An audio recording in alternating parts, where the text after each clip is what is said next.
terminado hicimos un llamado para los que tenían un llamado al ministerio y varios de ustedes pasaron. Yo tengo los nombres de todos aquí por si acaso, de todos los que salieron y estoy orando por ese grupo. Y quizás ese día faltaron personas que no vinieron cuando se hizo ese llamado, pero es el llamado, muchas gracias, al ministerio. Y quizás algunos se sorprendieron de ver ciertas caras, ¿verdad? Y personas que vinieron aquí adelante para decir, mira, yo quiero servir a Dios en el ministerio.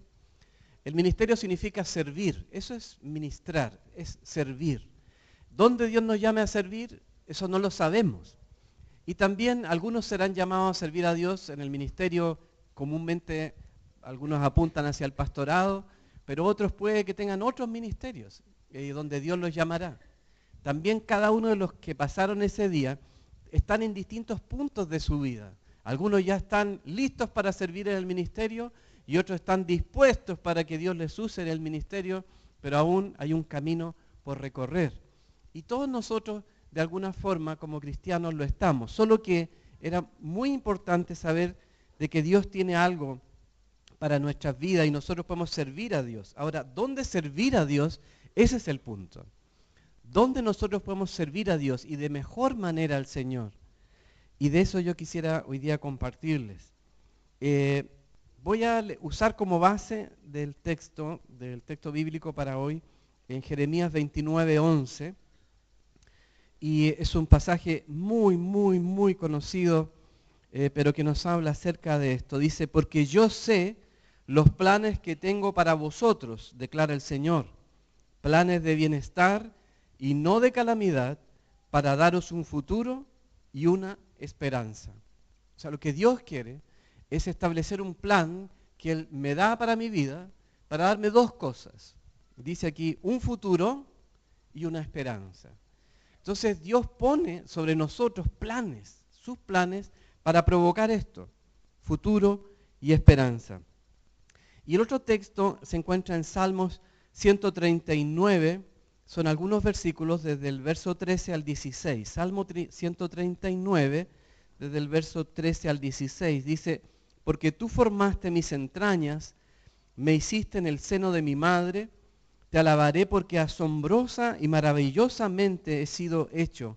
Maravillosas son tus obras y mi alma lo sabe muy bien. No estaba oculto de ti mi cuerpo cuando en secreto fui formado y entretejido en las profundidades de la tierra. Tus ojos vieron mi embrión y en tu libro se escribieron todos los días que me fueron dados, cuando no existía ni uno solo de ellos. Dice ahí, en tu libro se escribieron todos los días que me fueron dados. ¿Qué habrá escrito Dios de nosotros? Yo pensaba en eso. ¿Qué habrá escrito Dios en mi libro? ¿Cuáles son esas cosas que Él planeó, que dijo, yo quiero que esto suceda en la vida? En ese día, Dios nos ha escrito algo. Y qué potente es cuando yo puedo vivir lo que Dios escribió.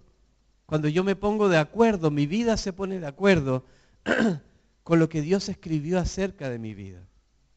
Yo creo que muchas veces nosotros vamos como en la dirección opuesta al Señor. Dios ha escrito cosas tan preciosas, pero nosotros escribimos de una manera atravesada o diagonal, contraria a lo que Dios quiere. Y a veces perdemos muchos de esos días que Dios tenía para nosotros, ¿verdad? Porque buscamos otro camino.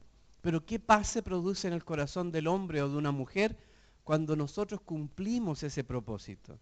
Cuando me pongo de acuerdo con lo que Dios ha dicho. Ahora alguien dirá, ¿pero dónde puedo leer eso? ¿Dónde puedo saber lo que Dios ha escrito acerca de mí? Y está en su palabra, está aquí. Y está también en mi corazón, porque Dios lo ha escrito aquí en su palabra, pero también en mi corazón. Y cuando logro juntar esas dos realidades, cuando yo me conecto con el corazón de Dios, voy a saber lo que Dios tiene para mí. Y es allí cuando uno experimenta el máximo potencial como ser humano, cuando vivimos esa expresión. Ahora, es verdad, en este mundo caído, vamos a experimentarlo no completamente al 100%. En la eternidad, sí. Ahí lo viviremos a plenitud. Pero hay gente en esta tierra que logra conectar con esa realidad mejor que otros. Algunos son más duros, más luchadores contra Dios. y prefieren sus planes que los planes de Dios. ¿Qué escribió sobre ti el Señor? Dios tiene planes. Ahora, todo plan comienza con una idea. Todos nosotros tenemos ideas y esas ideas, algunas de ellas se concretan. Pero si nosotros vemos algo hoy día, este sermón, fue porque Dios lo daba en un momento. Yo me senté, lo escribí, lo pensé, oré y Dios empezaba a traer sus letras. Pero primero parte con un pensamiento, una frase, una canción, algo que gatilló y comienza ahí con una idea. Todas las cosas comienzan con una idea. Cuando ustedes, los que están casados, ¿verdad?, se atrevieron a pedirle la mano o a tu polola en ese momento, a tu novia, surgió con una idea. No sé si lo pensaron, cómo lo iban a hacer. Compraron una rosa, pensaron que se iban a poner de rodillas. No sé, lo pensaron antes. Quizás cuando lo hicieron no salió tan parecido a como nosotros lo habíamos pensado, pero nace con una idea. O de tu familia, y quizás pensaste tener una familia y se va construyendo eso, pero nace con un concepto. Toda obra nace de un pensamiento. Y esto viene de Dios. Dios pensó y Dios lo hizo. Cuando vemos el Génesis, vemos que Dios dijo, así va a ser, pero primero lo pensó. Primero él ideó y luego el Señor lo concretó. Y pienso que eso es algo que Dios ha recuperado para todos aquellos que hemos nacido de nuevo. Porque cuando nacemos en este mundo, nacemos sin Dios y nacemos sin planes. Pero cuando Dios vuelve a ocupar el centro del corazón del hombre y mi espíritu nuevamente tiene vida, también yo puedo volver a planear como Dios me diseñó, porque soy hecho a imagen y semejanza de mi Señor. Entonces esto de planear es algo muy propio de Dios y por lo tanto muy propio de aquellos que conocemos al Señor, porque hemos recuperado esa capacidad de planear de acuerdo a su voluntad. Fíjense cómo Dios planeó planes para la gente. Y la Biblia está llena de esto. En Génesis 12 habla acerca de los planes que Dios tuvo para Abraham. Dice, pero Jehová había dicho a Abraham, cuando todavía no era Abraham, era solo Abraham, vete de tu tierra y de tu parentela y de la casa de tu padre a la tierra que te mostraré y haré de ti una nación grande y te bendeciré y engrandeceré tu nombre y serás bendición.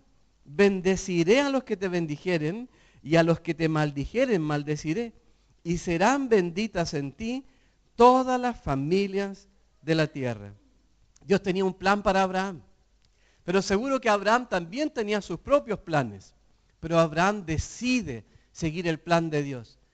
En la mente de Abraham yo creo que había muchas posibilidades. Era un hombre que tenía muchos recursos. Entonces él podría pensar grandes cosas, pero escogió hacer más que grandes cosas. Escogió hacer las cosas de Dios. Porque todos nosotros podemos tener muy buenas ideas. Y algunos tienen grandes ideas. Pero en un momento determinado uno decide hacer la idea de Dios. Y eso es un paso mucho más grande, mucho más poderoso. A mí me hubiera parecido un poco raro el plan de Dios para Abraham, en realidad. Porque piensen, él lo tiene todo, tiene montones de posibilidades. Y Dios le dice, y ahora nos vamos de aquí a un lugar que no tienes idea. Pero yo lo he preparado para ti. Es un plan extraño, pero él confía en Dios. Porque todo plan que uno acepte de Dios requiere de mucha fe. Hemos leído ahí en Jeremías, ¿verdad? Que decía 29:11, tengo planes para ti. La pregunta es, ¿lo crees? Y no solo respondan diciendo, sí, yo creo que Dios tiene planes para mí. No, el que cree verdaderamente es aquel que sigue los planes de Dios. Porque intelectualmente todos sabemos que Dios tiene planes y que los planes de Dios son buenos, pero aquí en el intelecto, pero logra traspasar a mi corazón y logra traspasar a mi voluntad cuando yo le hago caso, porque ahí está el tema de la fe. ¿Le creo a Dios?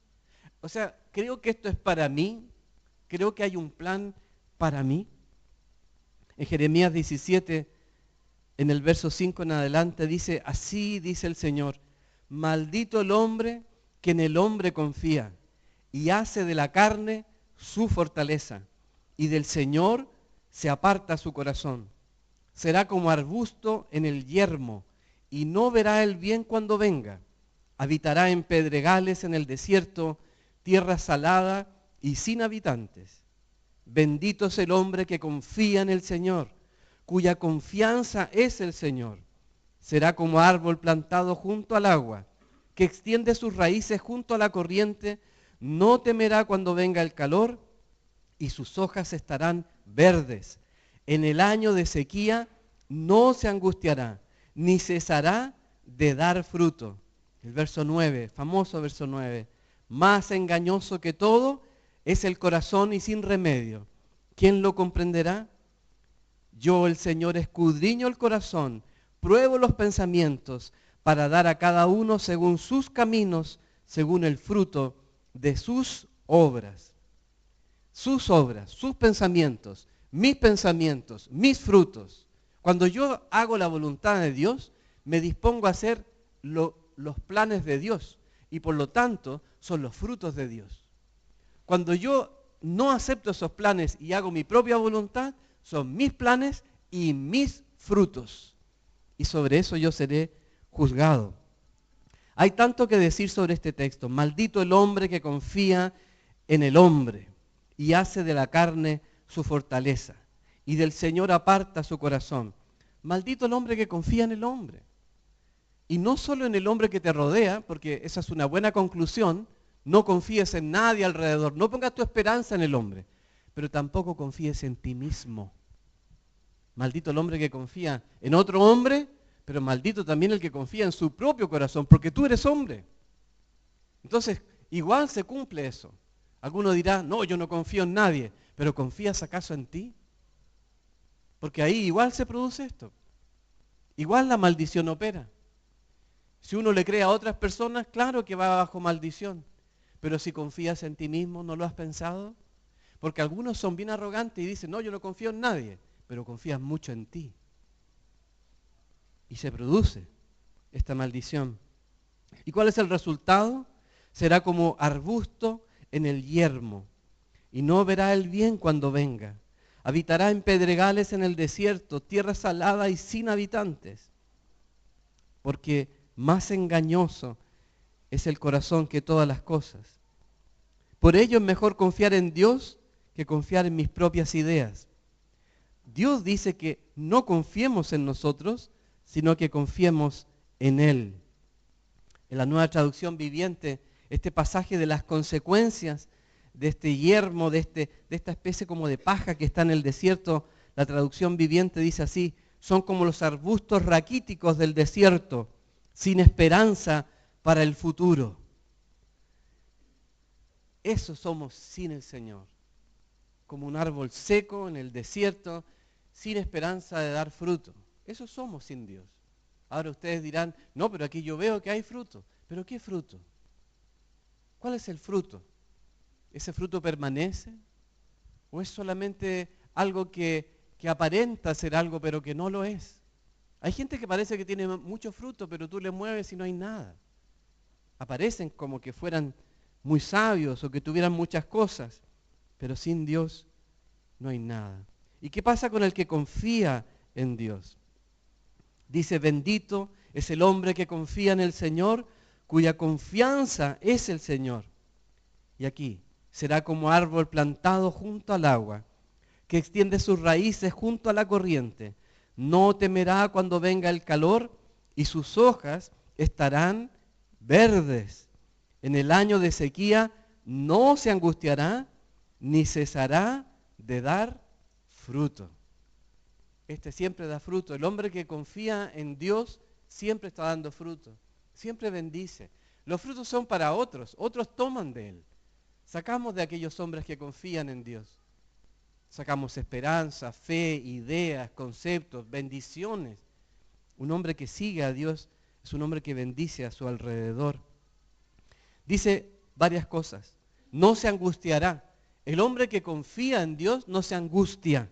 La palabra angustia viene de la raíz latina angostura.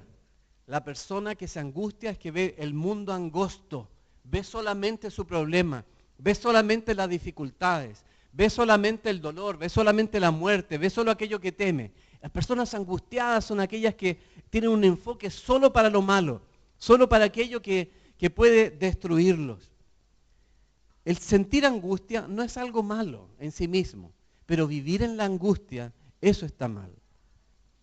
Porque cuando nosotros sentimos angustia por algo, puede ser por un agente externo, algo que nos llama, algún dolor, alguna tristeza, y uno se angustia. Eso es humano, eso está bien. Y eso nos permite enfrentar muchas veces el dolor y los problemas. Sentir angustia nos permite enfocarnos en resolver ese problema y tratar de arreglarlo. Entonces tiene un lado bueno esto, porque Dios nos diseñó así. Pero lo malo es vivir en la angustia, vivir en la angostura. Esto viene porque confiamos en nosotros y queremos tener el control.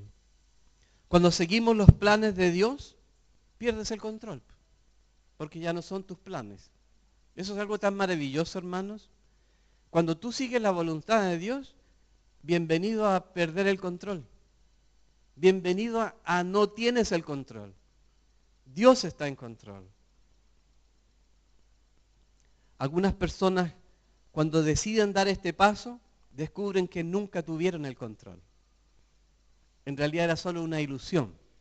Pensamos que tenemos el control. Un paréntesis. Lo he dicho la otra vez, pero es muy bueno repetir esto. Dios no tiene el control.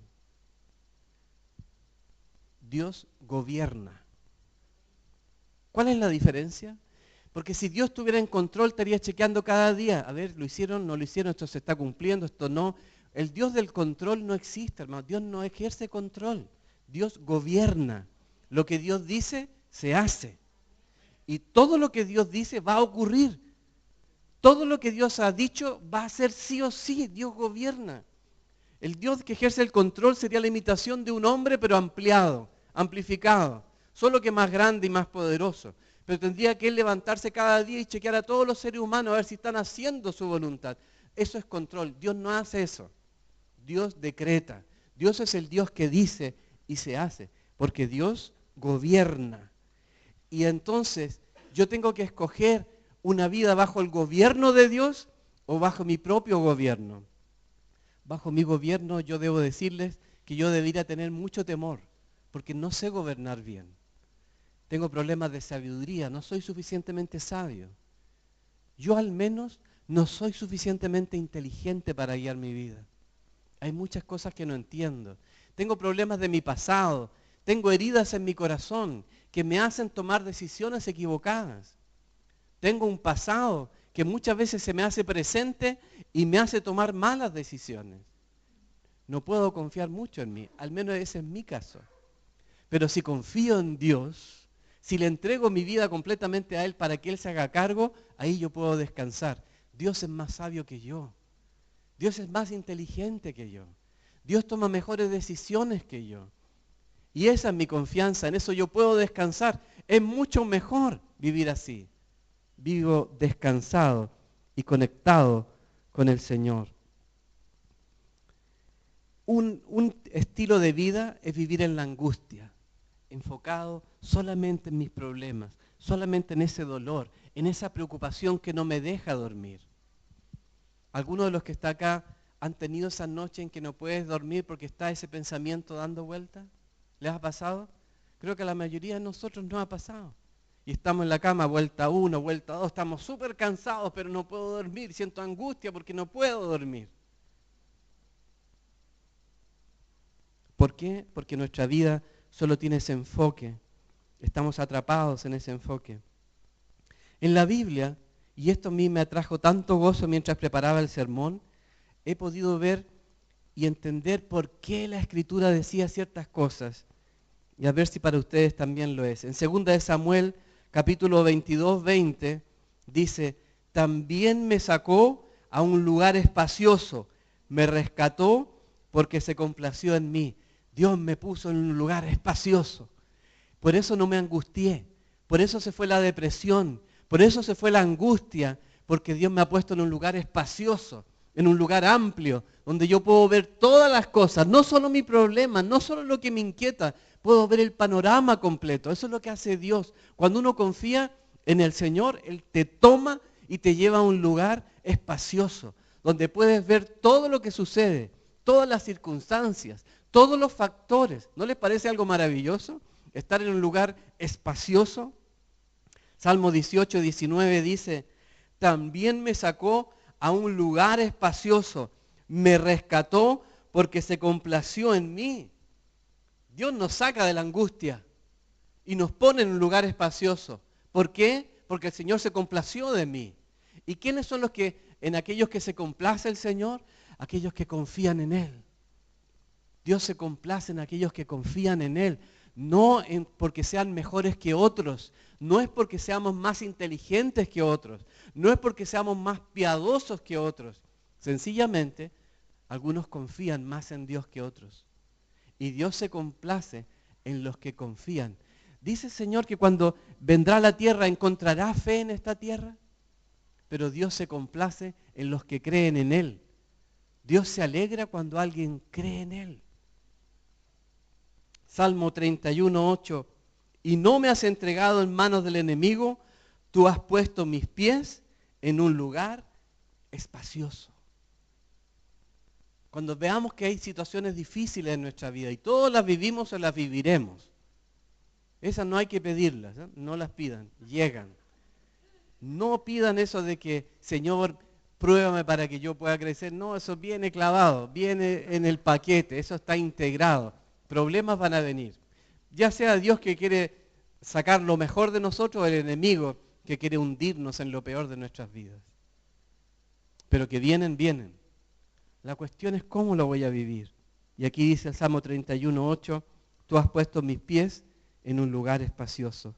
Salmo 118, 5 dice, en medio de mi angustia invoqué al Señor.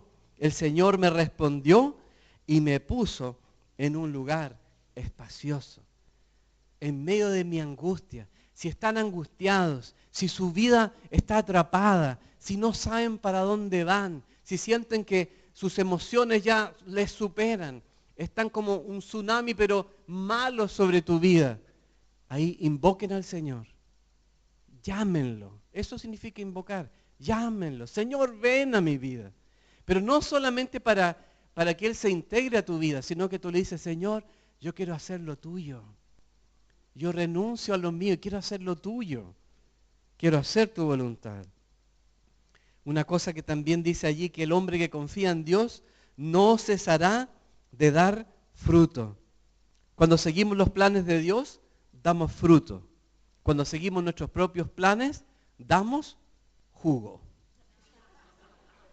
Pensé si lo iba a decir o no, pero entonces lo tengo anotado. Y yo pensaba, uy, qué verdad es para nosotros eso, ¿no? El hombre que confía en Dios da fruto. Y el hombre que no confía, puro jugo. Porque el hombre que confía en el Señor da algo sustancioso a los que le rodean. El puro jugo de fruta puede ser hasta dañino. Ustedes saben eso, ¿no?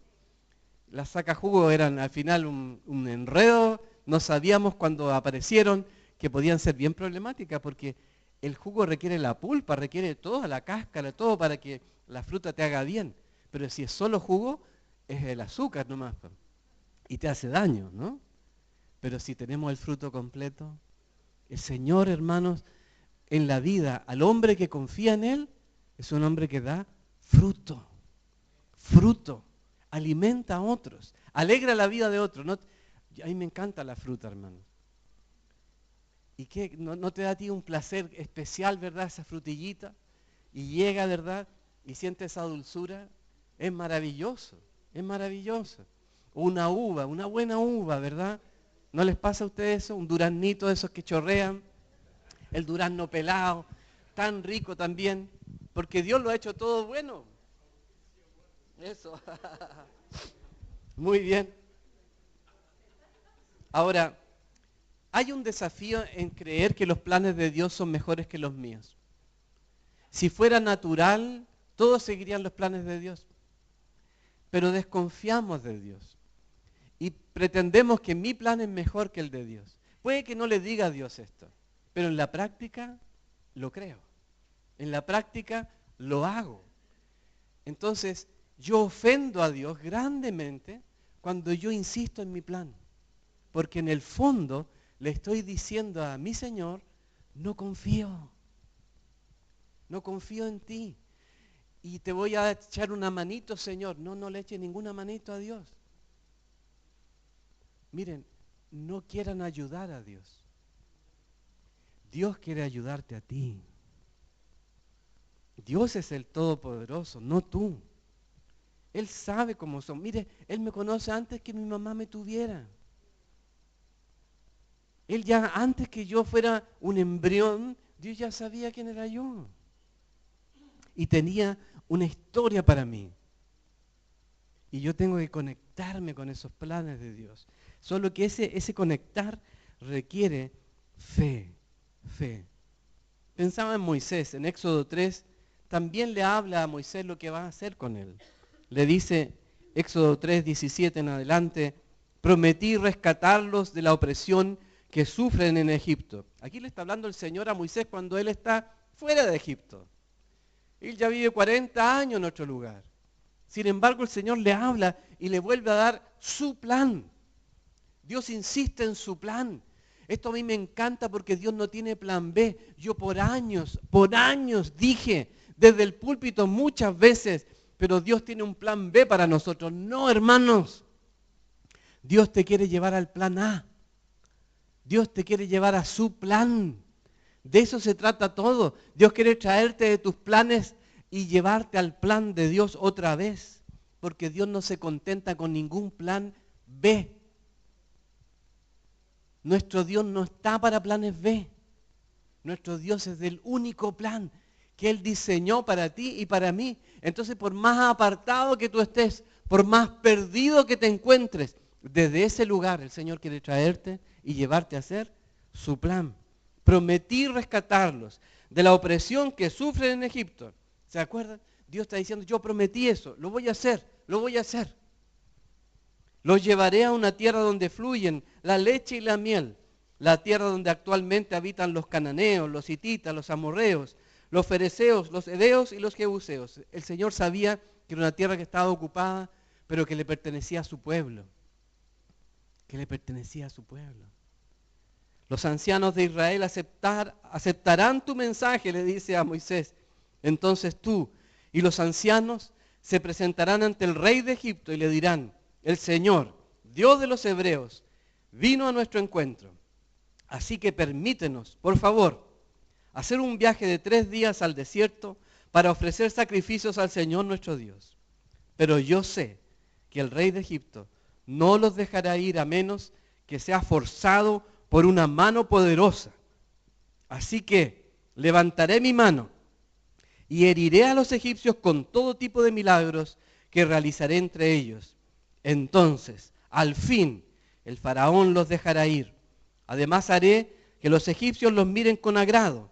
Les darán obsequios cuando salgan, de modo que no se irán con las manos vacías.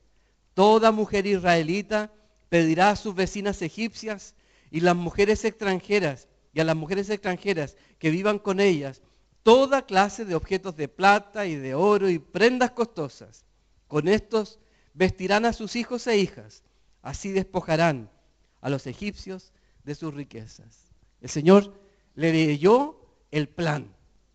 Le leyó el plan que tenía para Moisés. Se lo leyó, le dijo, esto va a ocurrir, Moisés. Esta es tu vida. Esto es lo que si tú me sigues a mí, si tú confías en mí, yo voy a hacer esto. Ahora piensen ahora. ¿Qué estaba pensando Moisés antes de esta palabra? Bueno, él vivía en Madián. Ya tenía 80 años. Ya debe estar para jubilar ya. Una casita en Madián, mirando el desierto. No había más que eso. Mirando el desierto. Y no sé, con su pensión, una jubilación, ¿verdad? Tratar de tener una salud más o menos buena porque FONASA en ese tiempo era malo, muy malo. Ahora está un poco mejor. Y entonces él se planificó. Voy a pasar mi vejez, ¿verdad? Solito ahí con mi señora, que es una madianita, con mi suegro, que es el dueño de todas las ovejas. Si él le cuidaba la oveja a otro. Y entonces pensó él que voy a vivir así en mi casita, tranquilita, mirando en el desierto en Madián, comiendo cordero en la mañana, cordero en el almuerzo y cordero en la noche. Y así pasaré todos los días de mi vida hasta esperar que yo muera. Ese era el plan de Moisés. ¿Les parece familiar? Esto de asegurarse uno mismo, esto de que mi plan de contención, esto como de meterte en una caja de protección contra lo que viene por fuera. ¿No somos así? Un plan lleno de miedo, lleno de temores a lo que va a suceder, como que meterme en una cápsula, ¿verdad?, para que no me entren los gérmenes ni las bacterias, un mundo donde no haya daño y tratar de morir relativamente tranquilo.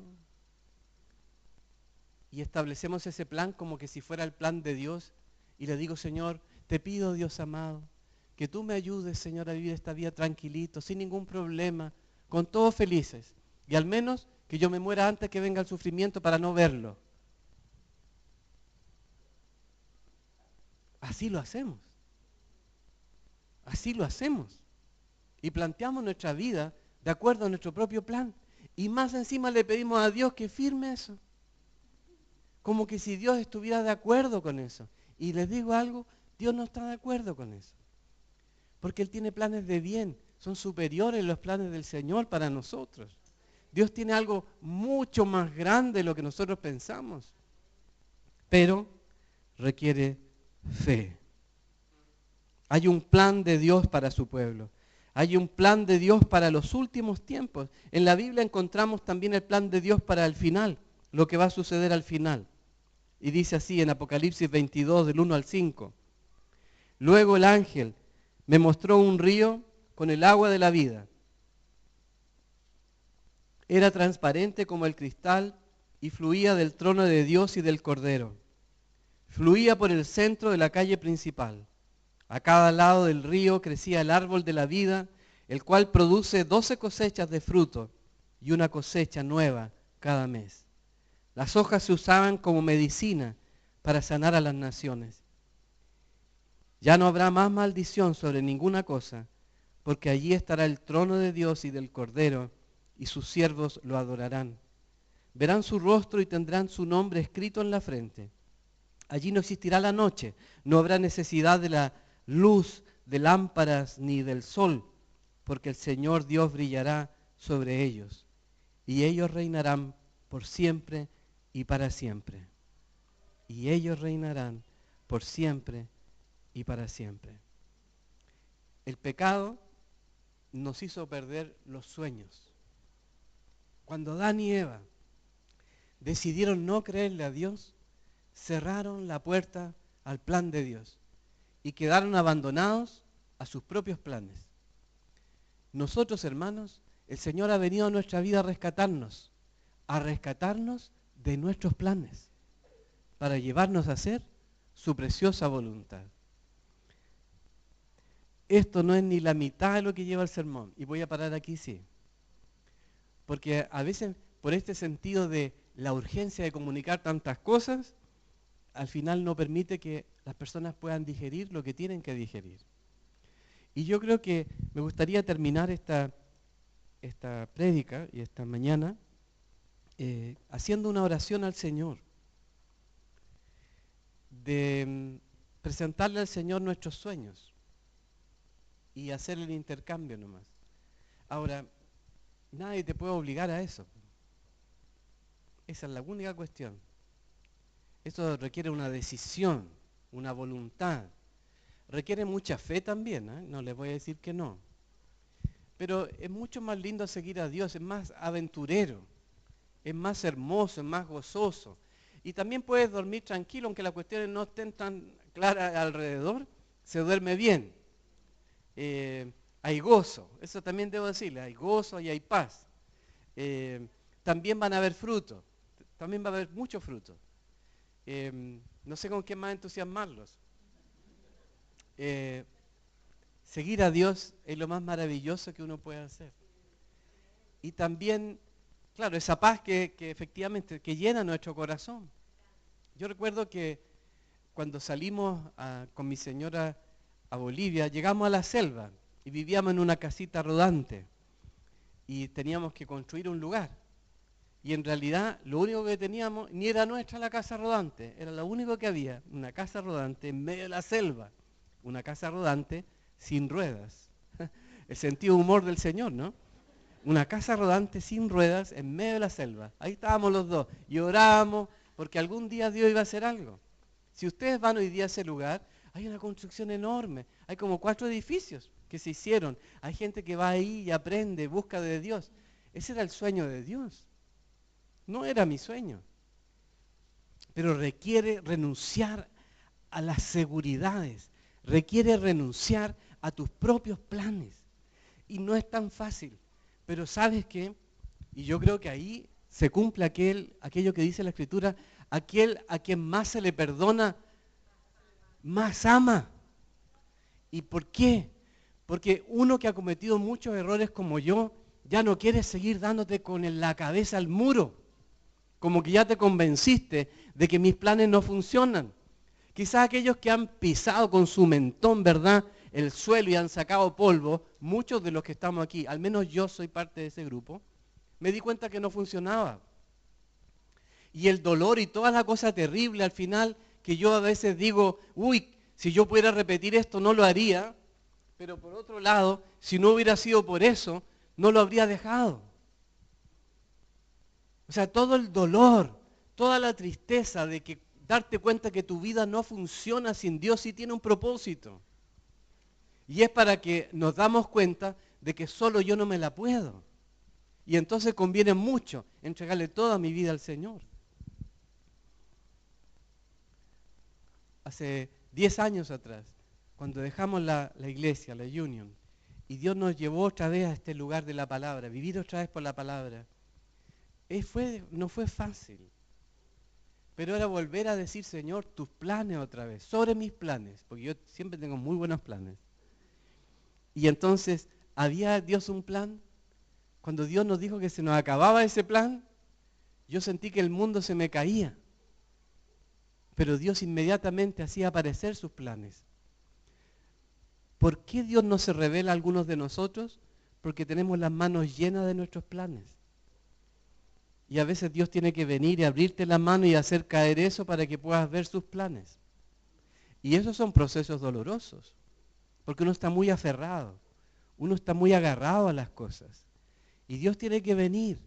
Y cada cierto tiempo Dios viene para sacarnos de nuestros planes y llevarnos a sus planes. Dios hace eso, lo hace por amor, no para dañarnos. Dios, créanme, que está en contra de tu casita, mirando al desierto, viviendo de FONASA y de tus planes de protección. Créanme que yo se los puedo decir, Dios no está de acuerdo con eso. Lo lamento. Porque Dios nos puso aquí en esta tierra para hacer sal y luz de esta tierra. Y no para nuestro bien. Porque yo el bien ya lo tengo. ¿Me entienden? Yo ya el bien ya lo tengo. Ya tengo la paz y el gozo de mi Señor. Puedo dormir tranquilo, ya lo tengo. Entonces, ¿para qué hago esto? Para que otros puedan probar esos frutos y se arrepientan y se acerquen al Señor. Para eso lo hago, para cumplir el propósito de Dios. Entonces, bueno, y falta todavía la otra parte de la prédica que Dios sabrá cuándo viene, pero yo creo que hoy día el Señor está hablándole a algunos de ustedes a que no se aferren a su propio plan. Y esto requiere fe.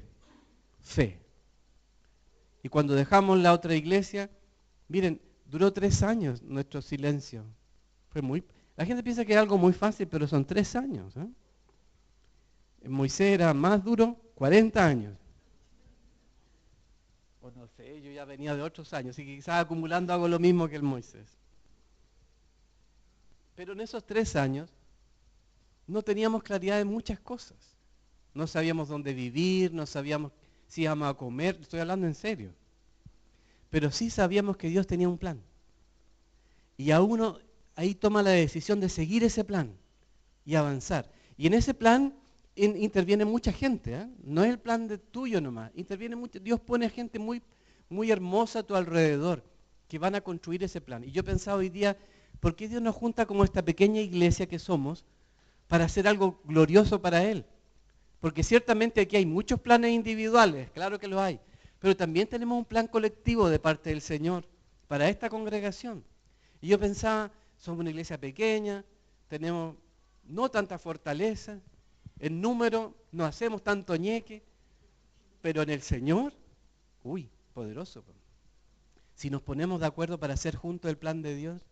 Y yo pensaba tantas cosas que podemos ver y nos gloriaremos cuando veamos lo que Dios hizo. Y cuando ustedes piensan que lograron aquello que Dios quería, Dios aparece el día siguiente y te dice, bueno, acabada la celebración, tenemos otro plan, dice el Señor. Y así funciona nuestro Dios. Porque Dios es Dios de planes.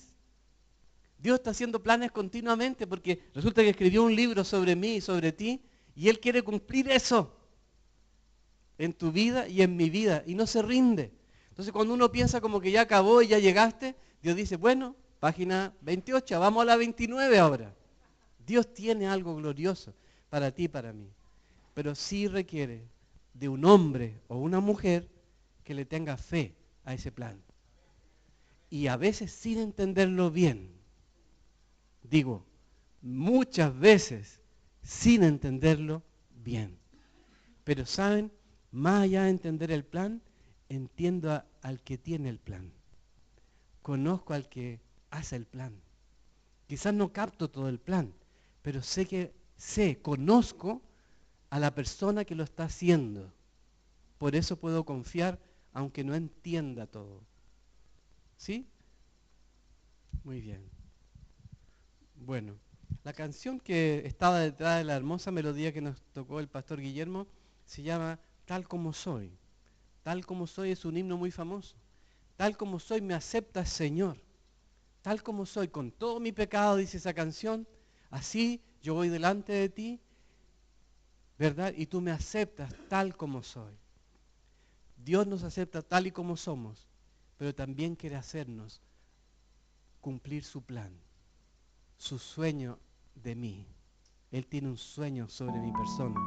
Él tiene un sueño sobre ti. Y lo tiene aquí esta mañana y quiere entregarlo. Pero algunos de nosotros tenemos las manos llenas de nuestros planes.